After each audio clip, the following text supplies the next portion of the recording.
Is this the tsunami in financial correction that a lot of people on the fringes of the financial industry have been warning about for years?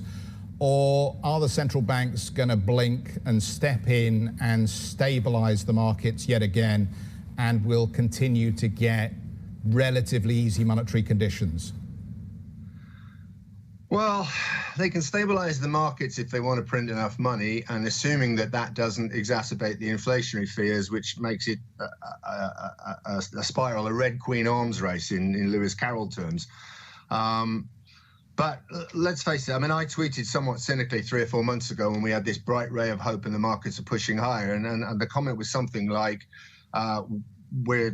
we're planning a rerun of Operation Barbarossa in the East. We're trying to close the Chinese supply lines by diplomatic or military means.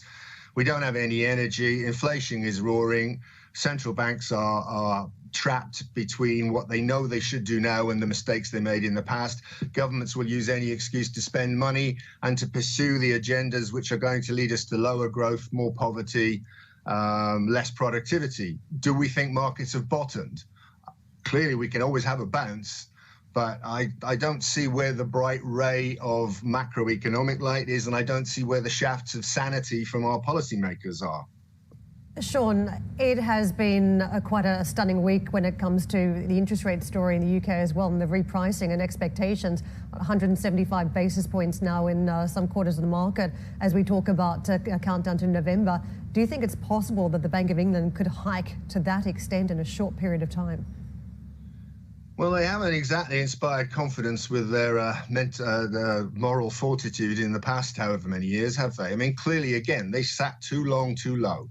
They overreacted to COVID, but then, of course, everyone did. It's not just a Bank of England problem. And again, did not have the courage to withdraw the stimulus acts bit by bit and give the right signals as the market came out of lockdown and began to reassert itself. There's a huge overhang of money that was created in that period which couldn't be spent. Again, I've been writing about this for 2 years. This is something akin to the situation at the end of the Second World War. People got money in their pockets. They couldn't spend it because consumer goods were disrupted because we were making war goods. There was rationing. Everybody was told to buy a war bond for patriotic duty, i.e. to save a large part of that excess money. And when the peace was declared, bang, it all went searching for goods that weren't there. And that's what we've done this time. Sean, what does that mean for terminal rates, though, in the UK? Because we've just had a figure today suggesting that the economy is in slightly better shape, growing more than we expected. Does that mean we can get to a higher level in the terminal rate and be something perhaps even higher than the United States? Do you think we're going to grow when we spend the next, not just the next 6 months, but maybe the next 6 years worrying about where the next terawatt of energy is going to come from? I think that's very premature. I mean, again, look at the continental press this morning. The Germans are saying we need to save 20% on gas now. And yet the headlines last week were we weren't going to need to do this much because industry was already slowing down, shutting down, going to part-time working, closing production lines all over Europe, and gas use was already down, and electricity use was already down.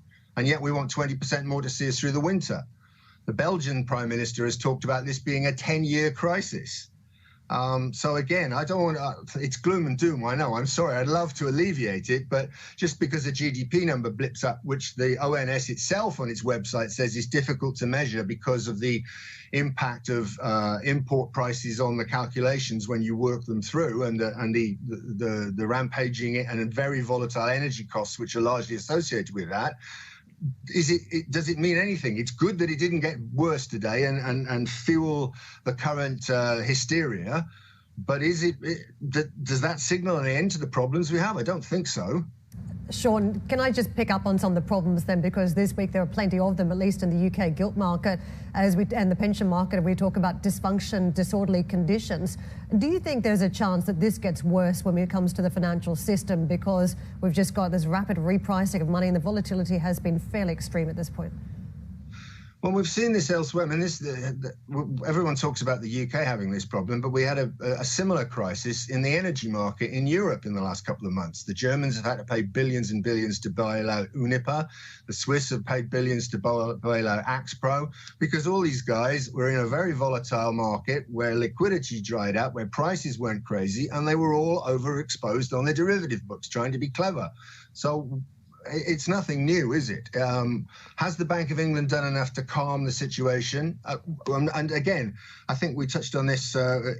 We shared a little tweet with Jeff earlier this week. Who was the problem? Is it the pension funds who actually have, because of higher interest rates, much better positions? They're actually now ahead of funding on the actuarial basis for the first time in, I think, 5 or 6 years. Is it their problem? They clearly had a margin problem, but who is the one who's thinly margined? It's their counterparties who've passed it on and shuffled it around themselves. So if there is an issue, maybe we're not looking at the right part of the building that's in danger of falling down.